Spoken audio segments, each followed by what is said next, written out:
Silence out in the cold dark night.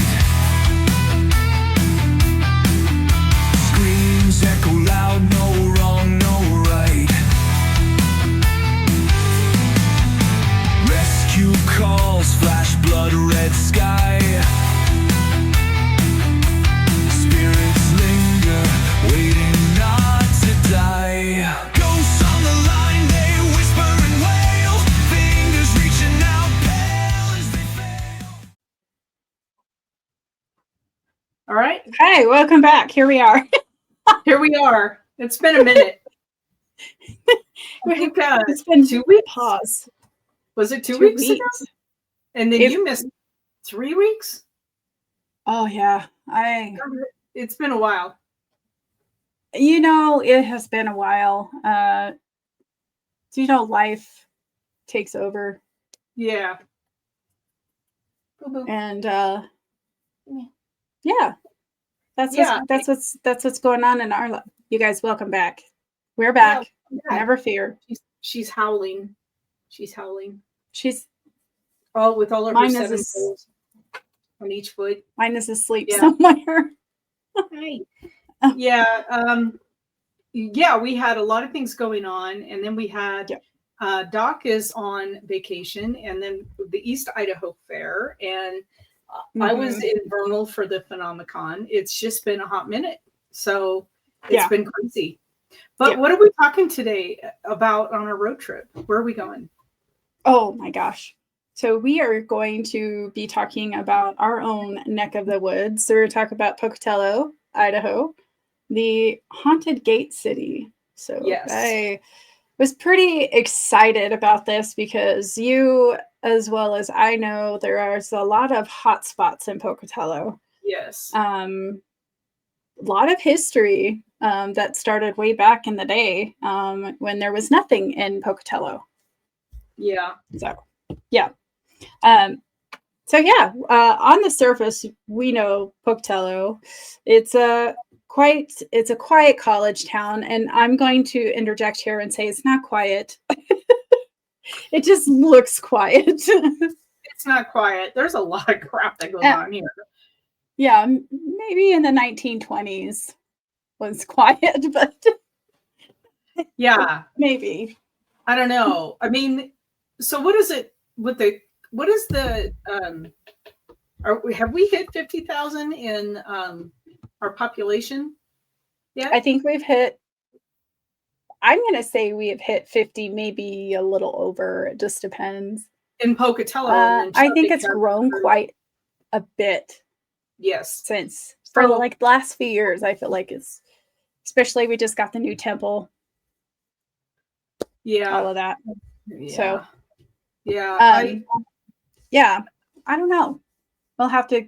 And then when college is in session, it swells with all the college kids, and the population swells, and it's nice. It's nice having that diversity of the college kids here. Oh, absolutely, absolutely, yeah. So Pocatello is known for, if nobody knows, the railroads. It's a hub for the railroad. It's a farming community. It's an outdoor adventure community. But we have to talk about beneath the surface. Pocatello is alive with whispers from the past. And, there's just something about it. We have to remember this was a Native American, the Shoshone-Bannock tribe. This was one of their hunting grounds, one of their gathering grounds. We have what is called Fort Hall, Idaho, which is kind of outside of Pocatello, which is the reservation. And Pocatello has a lot of schools, and some schools that have been taken down, as well as theaters and some older cemeteries, which is pretty interesting. And it's very beautiful in the fall. I love walking in there in the fall with a lot of squirrels that want food from you. Mm-hmm. Yeah, and we have that beautiful, what is that building? That it is the Brady Chapel. The Brady Chapel. It's gorgeous. Yeah. Oh yeah. It's really just beautiful. So we know that Pocatello is named after Chief Pocatello, He was the leader of the Shoshone tribe, the Shoshone-Bannock tribe. Like I explained, they lived along the Portneuf Valley there for long before the railroad, long before any kind of settlers came through. And the railroad made Pocatello boom, if you really think about it. The settlers came in, they were on their way to Oregon, and then they stopped. They're like, this is a nice area, I guess. Yeah. And it truly is in a really beautiful area. We have what is called the Portneuf Gap, where it comes down into a valley that has the Portneuf River that runs through it, and then which feeds off the Snake River. I believe so. And then you have like, it's interesting because if you look at the map that you had up there, it's okay, but when it first started, there was no American Falls Reservoir there. Right. They built that reservoir so to provide water to crops and everything. Interesting enough, down the river towards Twin Falls. So, yeah, that was an interesting information to find. I'm like, we built this big old reservation, or not reservation, reservoir. I was thinking about reservation. And yeah, we don't get some of that water. Weird. So a lot of Pocatello, like the older building, and I did not know this, there are some fires that actually destroyed a lot of the older buildings in Pocatello. I was pretty shocked about that. Every town burned. I mean, they're all made out of wood. And we use lamplight to light our way. So yeah. It was, I was like, holy, I didn't know that. You know, you read about all these buildings that were burned in like Tombstone and stuff like that, but not a lot with Pocatello. Although I do remember the Chief Theater. Do you remember that? Yeah, the Chief Theater burned. And then I think that whole block, because you know where Gate City Coffee is? Oh, that's right. Wasn't it behind Gate City Coffee? Yeah, and that burned back in the day, and it was rebuilt. I mean, the brick facade was still there, right? The brick walls. So yeah. Not a lot of fire retardant that we have now, I guess, in homes. I don't know if that's the proper way of saying it. I don't know if it was just completely, like, if you really think about it, paper and wood. Yep. Because they didn't have like walls that we have now. Right. So again, during the era of the westward expansion and the Oregon Trail, there was a lot of conflicts that grew in between the settlers and the native tribes as well. And because the tribes said, you know, these settlers are coming in and they're taking our resources. So this caused a lot of conflict. So Chief Pocatello became known for his resistance to the settlers. But eventually he did sign the Treaty of Box Elder in 1863, which he forced his people onto the Fort Hall Reservation north of the city. And that's what I was saying before, was the Fort Hall. So we talked about the railroad too. The boom on the railroad was the 1880s to the 1890s. Again, this is when Pocatello really grew. In 1882, the Union Pacific Railroad reached the valley because it was a junction of a major north, south, east, west lines. This is when the railroad really started building. Also, if nobody knows the history about the north and the west and the east railroad, they were making a competition on who can reach the west before. But eventually it kind of came together, if you really think about it. Pocatello became one of the key transportation hubs, and the railroad brought an influx of workers, settlers, and business. We got to talk about, we have the Chinese workers, which even today we have a generation Chinese restaurant in downtown Pocatello that has been there since Pocatello started. And it's interesting to hear the stories. My mother actually worked for this Chinese restaurant back in the 70s. And so she remembers some of the stories that they would talk about. So pretty cool. Whatever she could understand anyway. Right. The town was incorporated in 1889 and quickly earned the name the Gate City to the northwest. In the early life of Pocatello, it grew fast, obviously, and rough. There was a lot of, a lot of problems with the, some of the settlers would come in, and there was a lot of gambling. There was a lot of saloons and a lot of brothels. And even today, we can see remnants of those brothels. I believe it was called the Muse. I can't remember for sure what it's now, but it's on, is it on Main Street when you're going out towards Pocatello? Yeah. Mm-hmm. Yeah. That used to be an old brothel. Of course, there's other ones as well. So yeah, that's pretty interesting to know. A lot of buildings that I seen when I was a kid, I was like, that's interesting. Yeah. In 1892, Pocatello High School was built. And one of the first major institutions, Pocatello High, which is crazy. You would think that we, as a college town, which is Idaho State University, the high school was actually built before the university. So that was pretty interesting. Yeah, and it's one of the first high schools actually incorporated into the downtown footprint. Yeah. Like it's a block off Main, and they don't have a football field, and they don't have a lot of the amenities that modern schools have. So they built a park later to accommodate that. So that what is that park? Only it was like 4 blocks away or something. Yeah, isn't it like Simplot Square now or something? Oh no, it's right on the river. They use a park right on the river, right behind the school, but it's a couple blocks away. Oh yeah, I think I know which one you're talking about. Yeah, the grammar school and the high school, I think, all use it because none of those schools they were built downtown. They didn't have, I guess, like a New York City school or something. They don't have an outdoor track. Yeah.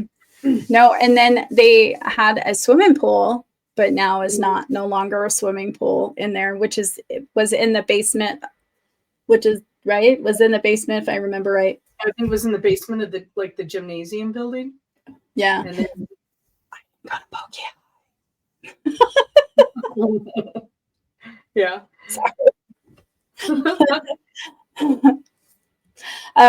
Fires were obviously a constant threat for Pocatello, like we discussed. Wooden buildings burned easily. The original high school actually burnt down in 1914 and then later was rebuilt. So there's a fun fact there for you. So it's still in the same area, but they had to rebuild some of it. Now we're going to go into the 20th century growth. By the early 1900s, Pocatello had become more of a stable community, though it's still tied to the railroad. Then Idaho State University came in. Originally, it was called the Academy of Idaho. It opened in 1901, growing into a major regional college now. I believe it was like they have a pharmacy college, now nursing college. Is that correct? And yes, and then physical therapy, biology, stuff like that. And there's a lot of Vo-Tech stuff that they do there, like welding and auto body repair and machining and yeah. It was actually voted one of the best schools in Idaho, and I think they just keep growing. They keep adding more stuff, and I enjoyed going there when I went there. So there was agriculture and phosphate mining as also fueled this local economy. If nobody knows that, it was called FMC is what it was. And it started with that phosphate mining. And Simplot also does it, don't they? Or are they just more of Simplot and FMC both together started the Gay mine, which is entirely on the reservation. And it was one of the earliest phosphate mines in Idaho. Huge mine, and I actually work on that project. It's kind of a fascinating history to it. But FMC made elemental phosphorus, Mm-hmm. and then Simplot makes fertilizer. So it was high grade, low grade thing, right? Yeah. Yeah. So yeah. Wow. Yep. FMC, I haven't heard that forever. My grandpa worked there for like 40 years. I think just about everybody here did, because it was a very high paying job for this area. Yes. FMC stands for, I think, Food Machinery Corporation. I think so, or Yeah. No, it's Food Machinery. No, you're right. You're right. Gosh, it's been such a long time. I'm like, I don't know. Yeah, which is now the remnants are a surplus site, but it's, that's it was a huge paying employer here, as well as Simplot pays very well. So yeah. And then you had the Union Pacific, which was also like a main source. It's crazy, like how much roots you really think about that we have in Pocatello. Like, my grandpa he worked for the Union Pacific. He was an engineer. And then he became one of those people that went out and cleaned accidents for train accidents. And so he was there. Yeah. I did the same thing in Texas. So that's interesting. Oh, wow. Yeah. So are you going to get into the gun plan at all? Yeah, possibly. We're going into the, yep. Okay. Fun fact. There was also the landmark, like the Stanrod Mansion. It was built in 1897. I don't know why, but I have this huge connection with the Stanrod Mansion and all that. Like when I worked in Pocatello, that's where I used to go. I used to go and just sit by their gravestone and just sit there. I felt peace there. Tim grew up right next door. He's on our team. He grew up next door to the Stanrod, and he was in the Stanrod every single day, because I think he babysitted one of the little kids of the family that was there. I don't know that it was the Stanrods, but it was whoever owned it. He babysit. So he was over there like every day. Yeah. I have been in there only once, and I fell in love. I fell in love with that house. If I was a rich person, I would buy it. Very gothic, dark. Yeah. Style, the big, it's really incredible. I don't know that I'm sure that I don't have any of my own photos of it, so I don't want to share them from online. But if you Google the Stanrod house, it surely comes up. Yeah. Oh yeah, it's beautiful. Just absolutely gorgeous. And then we have the Chief Theater, which we mentioned earlier, that burnt down, and that was built in 1938. Both of which was the Stanrod Mansion stands today, but the Chief Theater, I think it burnt down in the 1990s, wasn't it? I don't know when it burned down. I do know that I think like Clark Gable and there was a whole Judy Garland, a lot of actors had come through the Chief Theater. Yeah. So, and they just did a relighting. They remade the sign, the neon sign, and put it back up. They had a big ceremony for that, and I think it's really cool. But it's a parking lot now where it used to stand. It's just it's sad to see it gone, because I do remember just driving by there. So by the 20th century, I went past, sorry, I'm going past everything, guys, sorry. And then you were talking, what is that, the Cyrus series? Is that what it was? Or the BE plant, where the gigantic warehouse? They made armor. They made arms and guns and everything else. We call it locally the gun plant. It's still there. It's enormous. Yeah. Didn't they knock down one of them? No, I don't think so. There was talk about them knocking down the large one, the huge one, but they have since then been putting some money into it. I've been in there. We did a paranormal investigation inside that building. Oh, that building is so big that it can hold a locomotive on its chains inside a pulley system. That's how big this building is. That is crazy to me. And then still you could probably put like 4 locomotives end to end in there and still have some room. But the infrastructure inside this thing, because they were building World War II armament and long range guns to be put on ships and everything else. I mean, and then we had the bombing range where we're still finding live explosives every once in a while out here. Oh, wow. They're still crazy. They would drop and not go boom. So every once in a while, somebody will be out, you know, around Pocatello, and they'll call the police, who then activate the bomb squad to come out and disarm it. That's interesting. Yep. I know that there was also, I seen a picture a while back. My father-in-law used to work for BE, the series. And he also helped put together he was a welder. And so he helped put together those big mining, is it the big mining truck things? Oh, yeah. And when you stand next to him, you're like, yeah, me too. Right. Yeah. Yeah, that's it was pretty fascinating. But I think, so the FBI is built right on the north end of this facility, and they just built a new complex to the FBI and to bring in more agents, which is why they're building like crazy out here, the homes, because there was nowhere for the FBI, their family, to live. So that's why they're building and building and building, because in order to staff that office, need homes, and we didn't have any homes here. So there's homes and apartment buildings and everything else going up, which people are upset about, but that's what happens, right? You want high paying jobs and all the services that come with them, you got to house them. Yeah. So absolutely. Yeah. Yeah. So all of those buildings, I think, are still there, but different industries have now purchased them. Yeah. And they painted them. I remember going into Pocatello and I was like, that's not yellow anymore. No, they've been painted, and there's plans for a brand new hotel right next to the FBI, a large hotel to house all of the people, or, you know, for all the people coming and going through the FBI. Yeah. So they're putting in their plans for like a big hotel and courtyard and everything else. So it'll be nice. That's going to be weird. I'm just saying, for me, you know, like when you for people who grew up here. Yeah. I'm like, wow, that's weird.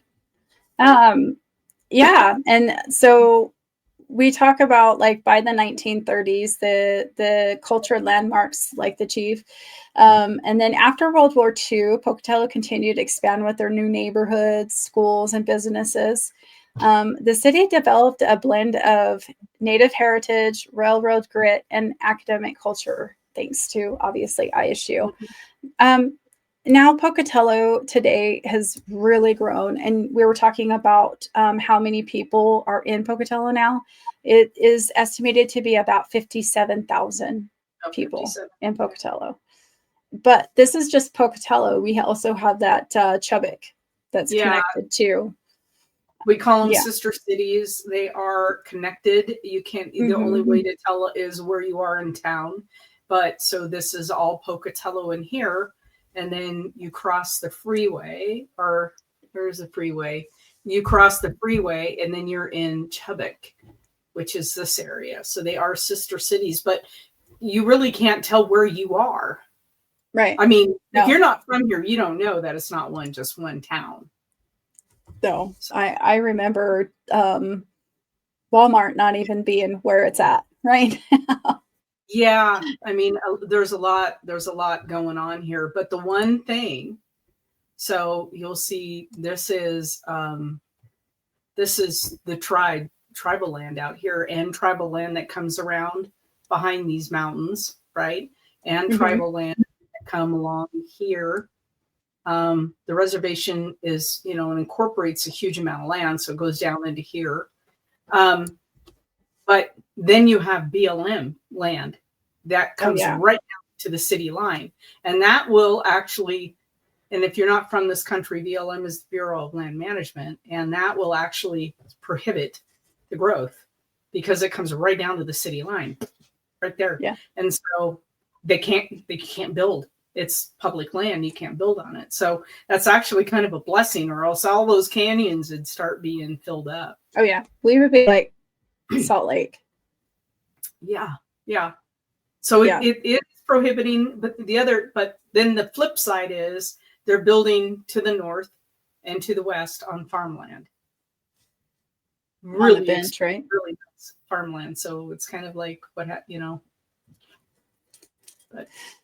yeah, that's hard. It's we need it's a double-edged sword. You know, I want Pocatello to stay the same as how I was when I was a kid, but I know that's not going to happen just because we do need that growth and that continuation. So it's crazy. But so yeah, that's kind of Pocatello. And if nobody's also been down there, when the railroads came in, this is interesting, they also built underground tunnels. And so these tunnels are now sealed off. So if anybody wants to try to go in the tunnels, you cannot go into them anymore. But the tunnels have been sealed off. A lot of it was for the rail workers to get to and from their job on the rail, on the main hub. And if anybody ever sees like the main hub in Pocatello, it looks really cool because it has like this big circular hub. I don't know if we can find a picture, but do we don't have a roundabout, do we? I don't know if they took that out. I don't think we have one. There was a fight, about 20 years ago or so, about over the railroad, or maybe 40 years ago, 50 years ago. Let's see, this is the rail line right here. I don't think we have a roundabout. So it'd be in that main in that main area. We used to be a hub, and then there was a huge fight with the city of Pocatello over something. I don't know all of the background. And so the railroad just said, fine, we'll move our hub. Yeah. And I think they moved it to North Platte, I think. I could be wrong, but I think that's kind of where a lot of their workers ended up, because Lynn on our team, she and her husband had worked for the railroad, and they ended up moving them to Texas because there's a big hub there too. Yeah. So when they pulled that hub out of Pocatello, we lost a lot of very high paying jobs. Yes, we did. We moved. I had, yep. I knew a friend of mine that worked for Union Pacific, and he moved there because that's where they moved. Pretty much majority were people going down to Utah. So it was So speaking of Pocatello, and did you want to talk about some of your experiences with hauntings, Colleen? Sure. It seems how you have more experiences than it's awesome. Well, I'll tell you. So when I moved here, for about a year, I had worked with another team, but I wanted to do more of the research on the haunts, not just go out and have fun. And so I made Pocatello Paranormal Research, and then developed a team from there. And we've been going strong for 15 years now here. I've been doing this all my life, but this is the first time I actually developed a team. I was a solo. I was just do solo stuff all over the U.S. wherever I lived. But this has been a lot of fun with the team, and we've investigated a lot of places here. So some of the places I can tell you we've worked at, one of them is the Veterans Memorial Building. Oh yeah. And we went in there on three different occasions, and it is a phenomenal building. I'm very concerned about it because the city budget just nixed any money for the building, and it's upkeep. Or not the city, the county budget. And I'm really concerned about what's going to happen with it, because it is a beautiful building. It had major water damage in it, and they've been restoring it. And now to lose any funding at all, I'm not sure what's going to happen with it. But has memorabilia all the way back to the Spanish-American War. Yeah. May even be the Revolutionary War, but I'm not sure. I do know there's a flag from the Spanish-American War in there. And there's a lot of artifacts in there, and uniform pieces, and people in the military. If you've served, you're very close to those pieces. Even those stupid dungarees I wore in the Navy that we hated so much. There are dungarees. That's what we wore, you know. But then when I went to I remember that when it dawned on me that Folsom Prison and all the prison systems in California wore the same bloody uniform. That was our working uniform in the Navy for the longest time. I'm like, God, we're wearing prison garb. Wow. But anyway, we have evolved. that hotel is incredibly active in every space. We've gotten people poo-poo orbs, but these are different. These were like light blue balls of light that travel through there. We've had, of course, tons of EVPs. We've had shadows and movement. And one of the EVPs, there used to be downstairs in the lower portion of the building. It's built on a hill, so it's not in a basement. It's a walkout on the lower side too, as well. There used to be pool tables in a bar down there. Yeah. And there isn't pool tables any longer down there. So when we were doing our investigation, we had, of course, recorders set out all around. And in one of the EVPs, you could hear a game of pool. You could hear pool balls hit each other. Oh, wow. You could hear the rolling and then the clinking of the pool balls. In another EVP, on 2 different occasions, we asked how many spirits are with us here. And they said 87 on both times. 87. Yeah, super active. But it's nothing to be afraid of. It's people who love their uniforms or love their flags or their, you know, whatever they donated to the building. They're still there. And it's a like this was their buddy system. This was their support system. You know? So I never found, excuse me for the cough. I think I caught something down in Vernal. Nothing to be afraid of. One of the other buildings that we found incredibly haunted, to the point where it was really interesting, Portneuf Valley Brewing. It's right on First Street. And I'll tell you a little bit of history. When I first moved here, I didn't know anybody. So I would go to the library and I'd read some of the old microfiche because it was interesting. It's interesting. And that's now would they have it scanned and online. But they didn't when I moved here. And let me show you something here.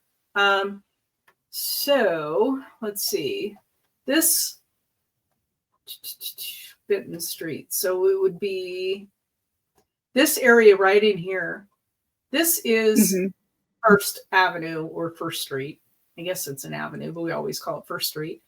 But this section right in here, they fenced off this area back in the day, and they called it Fence City, and they fenced it to keep the good people from accidentally wandering into the red light district.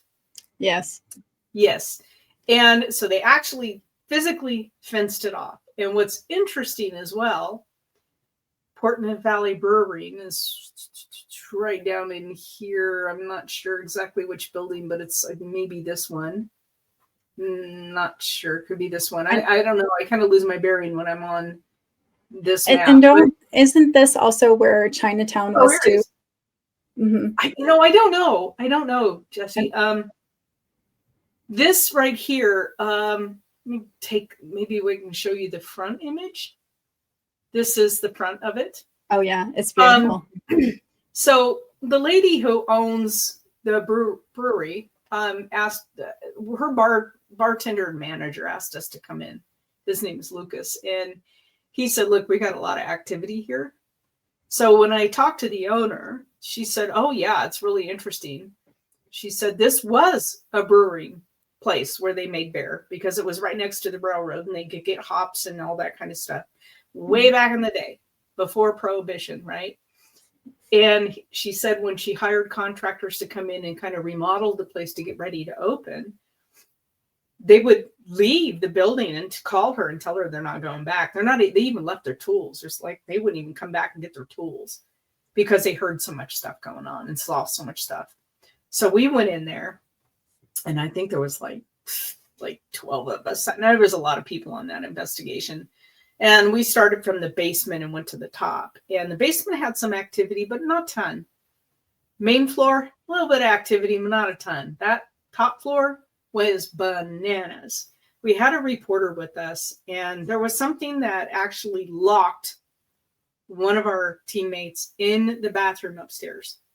Oh, Locked her no. in. She could not get out. And it started pinching her and poking her. And she couldn't get out. And she started freaking out. And she's trying to open the door.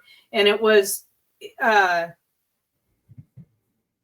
wouldn't. So one of our teammates, who happened to be a Marine, he was very upset the fact that this young lady was in the bathroom stall and couldn't get out.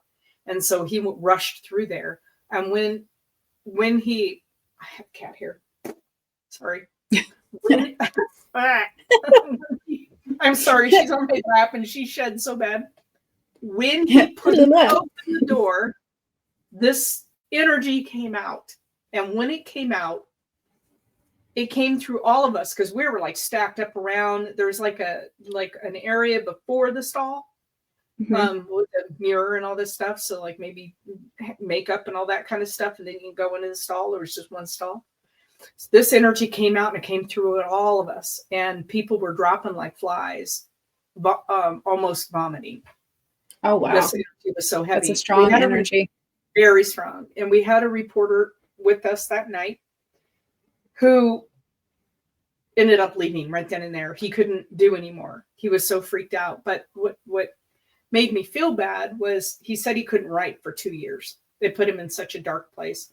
And I wish he would have contacted us. We could have worked through that with him. Yeah. But that place is very, very active. Same block, about 2 buildings down. We did a building. And one of the EVPs told us that they got rid of babies. I don't want to say the word online, but it was a red light. It was in the red light district, and many women died there from botched procedures. That building was really haunted. It was probably one of the only buildings where I didn't feel super comfortable in the basement. Yeah. I didn't feel super comfortable down there. Usually spaces don't bother me. That's bothered me. I had to go down there to get a piece of equipment, and we have a policy now. We never go anywhere alone in a building because you also don't know if is there a transient hold up in the building. Is there a bad guy down there? You just never know, right? These big buildings are easy to break in. Yeah. So, but I'm like, I'll just run down and get it. I think it was a recorder or something like that. Boy, I did not like the feeling that came over me down there. I felt like something was it felt like something was going to pounce. We had a lot of activity in that whole building, but in the rooms upstairs where we were told working girls were, it was really heavy up there. Not a good energy. Let's see. We did there was another building we did. Oh, right across the street to the south a little ways. We did Annie Halls for one of our investigations, and that one is off the hook too, but not in a bad way. That one has a lot of just crazy energy, a lot of fun stuff going on. It's got that one is great. So you have all of that there. We've done a lot on Main Street. We've just done buildings all over the places, but then there's outdoor places that have a lot of activity here, like Cherry Springs. Oh yeah, Cherry Springs. Yeah. So Cherry Springs is a nature area. It has really nice little hiking trails through there. It's a great place for even little kids because it's paved hiking trails through there. All of the trees were planted by the CDC, like 40 years ago, 50 years ago. But when you look back at historic pictures down that whole valley, because the ranger station is back there, right? The guard station, where I actually used to live. We have pictures in our office of teepees down through there. Yeah. So there's really a ton of energy down there. Lots and lots of energy. Plus it's full of moose, and it's just, you don't want to run up on a moose, but it's full of a lot of cool stuff down there. Or nope noodles. There's a lot of noodles. Yeah, there's a lot of nope ropes down there. Yeah. I haven't seen any rattlers, but I have seen some blow snakes down there. But I'm imagining the rattlers down there because it's really rocky all the way down to the Cherry Springs. Yeah. I think we also have, like, when we were talking about this used to be Native American land and their gathering area, their main travel through as well. We have the bottoms is what they call it, which is the Fort Hall bottoms where the Portneuf goes through. It's beautiful out there, beautiful. And yeah, there's a lot of spirit activity out there as well. So there's been. You want to talk about the legend? Yes. So back in now this is legend. They would talk about how when the tribe was starving, and they would have babies. If they were in a very desolate, starving situation, there were times where they would drown their babies.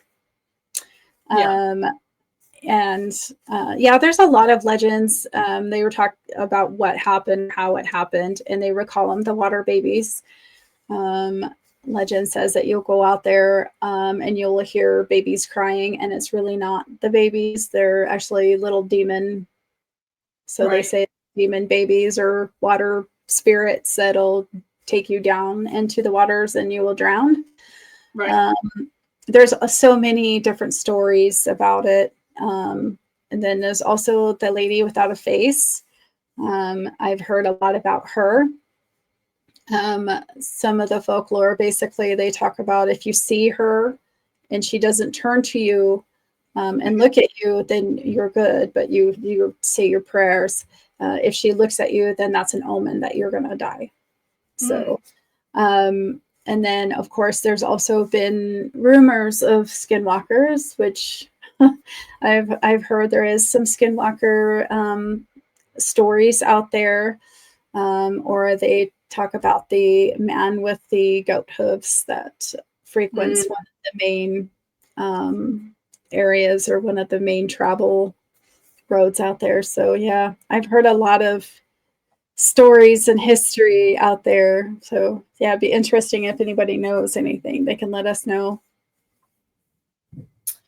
Yeah. And then we have this area here, which is Mount Putnam. This is again on the reservation, and it's considered sacred. And you can't, on the reservation, you're not you can travel through it because the roads are county roads. Yeah. But to go off the road, to go on to any of these sites, you need a trespass permit. You'll have to have permission. Yes. And it's a heavy fine if you're not. And you just don't go because you respect their regulations. But this here is said to have two different spirits on it. One of them is a very large Sasquatch type thing called the Green Man, and he's up here.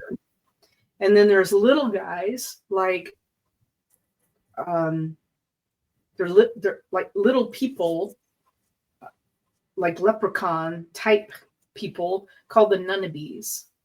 And that's what the tribal members have told me. And the Nunnabees are not good. Both of them are not good. Right. Although I do have a story from a young lady who had actually traveled out here in the middle of the night, and she was going to end things. Yeah.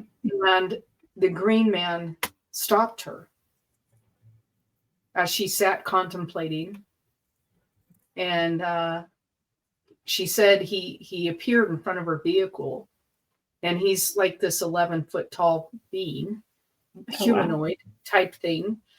And she said it was telepathic, like this discussion he was having with her about she had so much more to live for. And she turned around and went home, and she got a hold of me several years later and said, this happened. So I don't think he's all that negative. I think it's dependent on your intentions. In your situation. If you're out there to do harm to the mountain or whatever, then yeah, I think he can be very harmful. But I can't tell you how many times. So I talked a little bit about the mine, and the mine is, you can see some of the old scarring from the old mine in here, all of this area. It's one of the largest. I don't know that it is the largest now, but all of this was the mine. It was just a very large. I can't tell you how many times I've been out there and I've rescued people, tribal members even, that have been out there, and wrecked cars, flipped cars, just all kinds of weirdness that goes on out here. There's a lot of weirdness that goes on out here. Yeah. Also, back in Pocatello, let me get back there, which we're not that far away. So it just looks like it. It looks like it, but you're only like 10 minutes away. Well, I won't be far. A lot. Okay, here. One of our teammates 2 weeks ago went outside to have a smoke, 2:00 in the morning. And this was after we had a rash of UFO sightings that one night. This was about a week later. Do you remember that UFO sightings that we were talking about? And it was over this this area here, these peaks. There's, I think this is Howard Mountain. There's antennas right up in here. Yeah. Oh. Yeah, you know what I'm talking about. The antennas up in here. Yeah. Very frequent. Right here. It's the antenna. Well, she lives over in this area right here. And she was on her back deck and she's looking up at Howard Mountain, and you don't get perspective of how steep it is from here.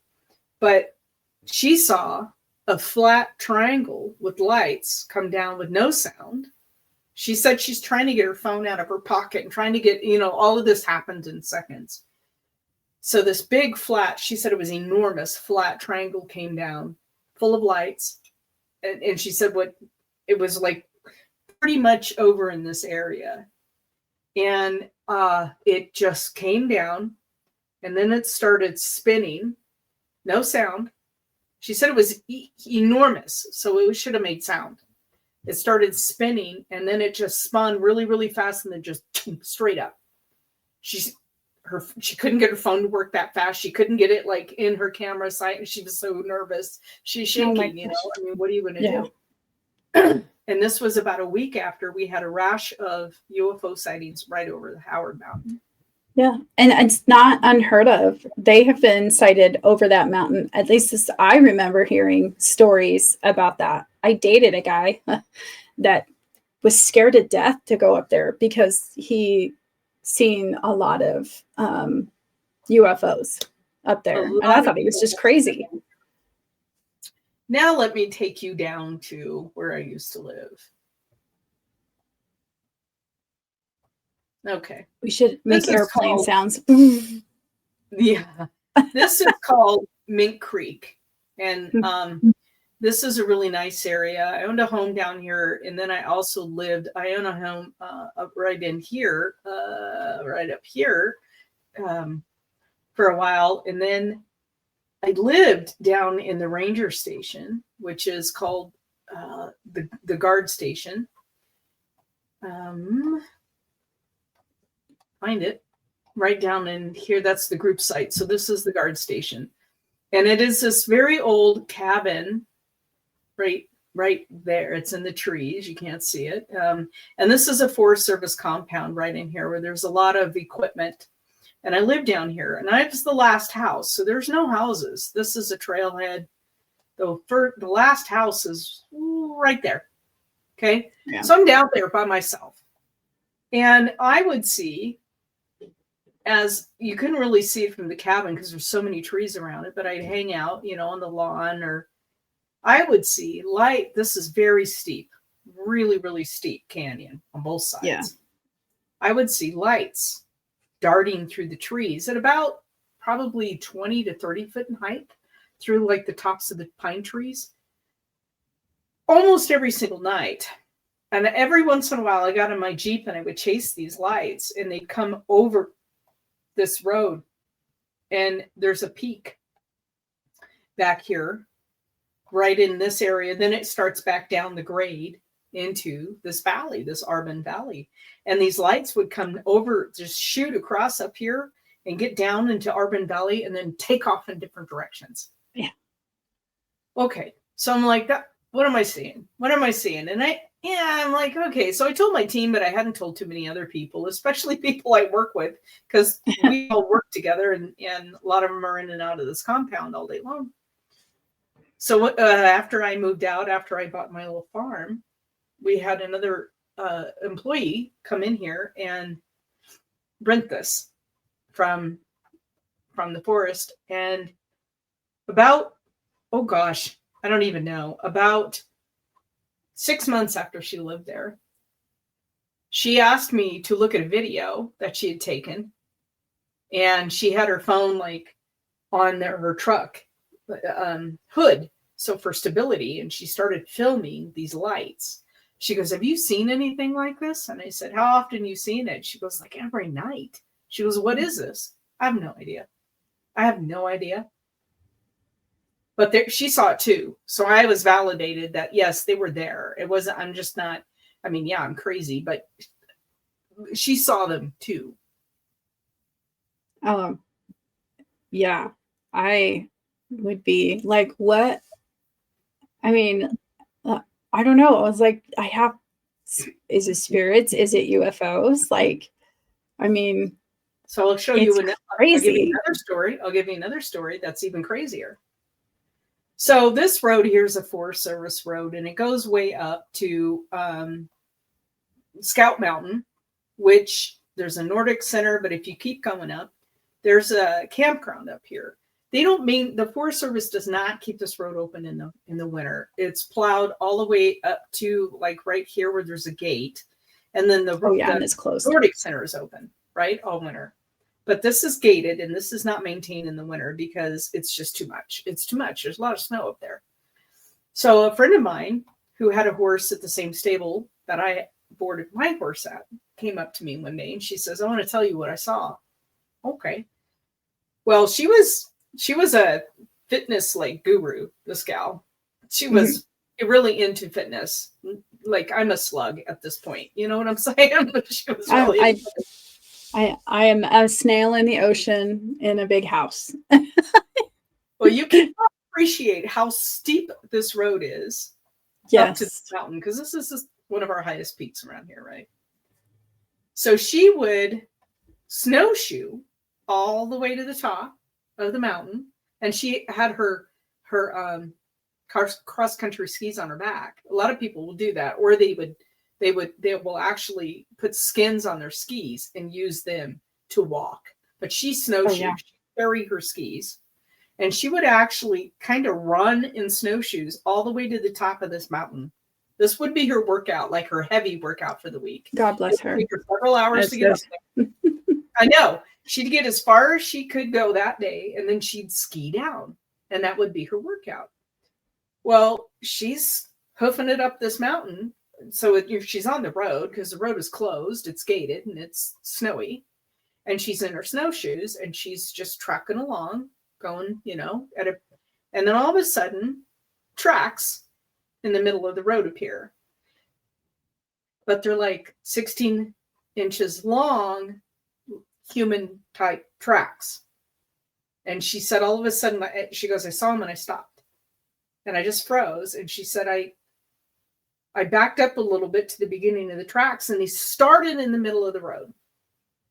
They didn't come up the bank. They didn't come down the bank. They started in the middle of the road. There's no snow disturbance, fresh snow, no snow disturbance around them. It's like all of a sudden, boop, here I am, and I'm walking. So she said, that's quite interesting. And they were huge. But tracks in the snow, your tracks look enormous in the snow. So remember that. But they are very, very large. So she thought, okay, let me follow these tracks for a while. And she followed them and for a mile or so up this road, and then gone. In the middle of the road, they don't go up, they don't go down. They just stopped. And she's like, what in the world am I looking at? What is this? Because they're human type tracks, barefoot, that long, like 16 inches long. She said all of a sudden the hair on her arms goes up, and she's like, oh, she got out of there. She skied down. She's like, I'm not finishing this. She was so nerve-wracked. She never went back. And this was her workout regime. Okay. Yeah, like she was there all the time. Uh-huh. So let me tell you, same thing happened to her and her husband. So up here, this is kind of the top of this Arbon Valley area. And this is where a lot of people, there's a warming hut here, and a lot of people come up here and they use their snow sleds, right? Their snow machines, and they come up here and play. So she and her husband decided they wanted to snow camp up here in these trees overnight. So they take their snow machine and they get all the way up as far as they can. They park it. And then they got their snowshoes on and their skis to take with them to come down the next day. And they're snowshoeing up through these trees to find a good place to camp for the night. Now, I think they're crazy because winters here are frigid, but whatever. So they're up here. Same thing happened to them. They're up here in these trees somewhere. I don't know exactly where. These are aspens and pines. And all of a sudden, these enormous tracks in the trees just start in the middle of nowhere. And she actually ran into her husband because he had come to a stop when he saw the first track. And she ran into him and she's like, what's wrong with you? And he's pointing down the ground. And she's looking down and she realized it's the same thing that she saw up on that other road. And they looked around, no other tracks. They just start. And then they followed the tracks and they just stop. And that, she said that, we turned around and we left and we never went back up there either. So. Wow. It just almost like, I know this feels like another rabbit hole, but when we've talked about this in the past, I'm like, what if they travel by portals? Like what? This is a prime example of, for one, who's going to be up there in bare feet in the middle of the winter? Right. Well, and who has feet? How do they disappear? Like, people could say the snow was drifted over and stuff. I'm like, no. Right. Like, wow. So I was just at Phenomenon. I just came back 2 days ago, yesterday, actually. It all blends together when you're having a good time. Yeah, it does. And there was some Bigfoot presentations at Phenomenon by some very, very well-known Bigfoot researchers and competing viewpoints, which is interesting because, that's one thing I do like about Phenomenon is they don't just center on everybody has to share the same viewpoint. One Bigfoot researcher out of Oregon was saying, and he's been around, he has a Bigfoot museum in Oregon, and he knows, all of the researchers, and he's like, look, there's no such thing as portals. These things are animals, blah, blah, blah. But then you have this other researcher who does a big presentation on it and who has now gotten DNA. And I think they did 100 hair samples from 100 collections all over the United States. And they have all of these major labs working on it. And what they're finding is female DNA that tracks back to the Middle East, but the male DNA is an unknown. There's nothing in the database. There's no mammal. There's nothing. It's like it's a DNA that doesn't compute, like alien DNA. Yeah, that's what I was almost saying, like alien.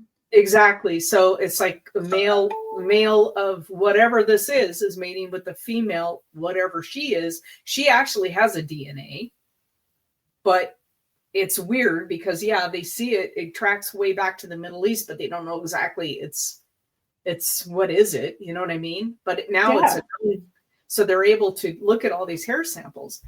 But the fact that people see them almost translucent in the forest, you remember Predator and how they filmed that?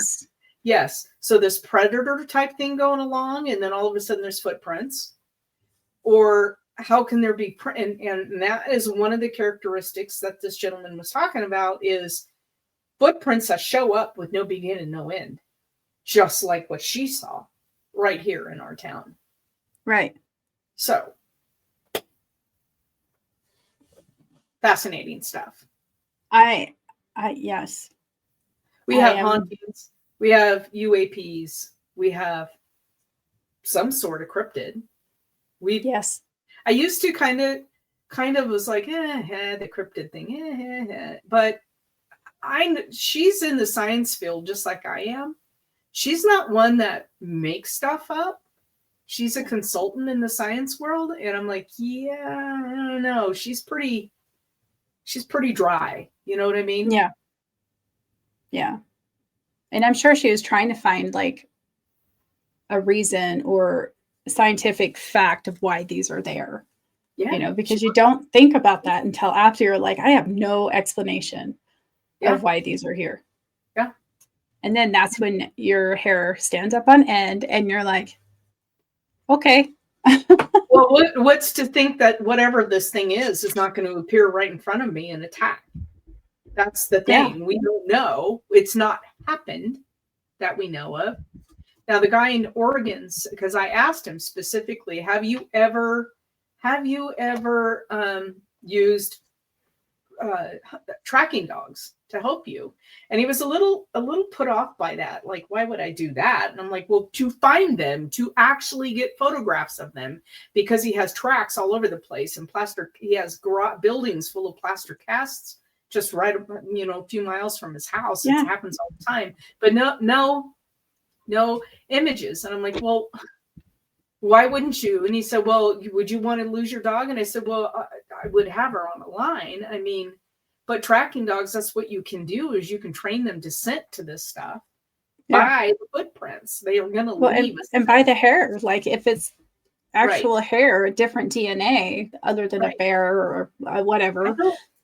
It's funny to me because he almost made it sound like he didn't really want to find them. That was odd to me. I'm like, why wouldn't you want to find them? Yeah. Maybe because it would be final. Maybe. I don't know. He said that one dog, there was somebody who was trying to track one and the dog was killed. And I said, well, yeah, but when you're tracking, I'm not hunting. So when you're using tracking dogs to hunt, usually you have GPS collars on and you let them go because you want them to tree whatever it is they're tracking, like a cougar, right? Mm-hmm. But I said in a real scent dog, when you're trailing, they're on a line and you're going with them. But it seemed like there was no interest in doing that whatsoever. So I don't know. Anyway, two schools of thought. One has this DNA strand that does not appear to be human. There's no known match to it in the universe. And then on the male side, on the female side, it tracks with, I guess it kind of tracks with the human from the Middle East, but there are some a little bit of differences. But then you have this other school of thought about it could be a primate, it could be something, I don't know. Well, the Finding Bigfoot, she's all about primates, and I think her thing is that it's about primates. But three schools of thought, I guess, right? Yeah. So Pocatello turned out to be pretty interesting, and there's a lot more going on than what we think, for sure. Mm-hmm. So if anybody comes to visit Pocatello, there is a lot of stuff to do. Or you can maybe just go for a hike. And see what you find.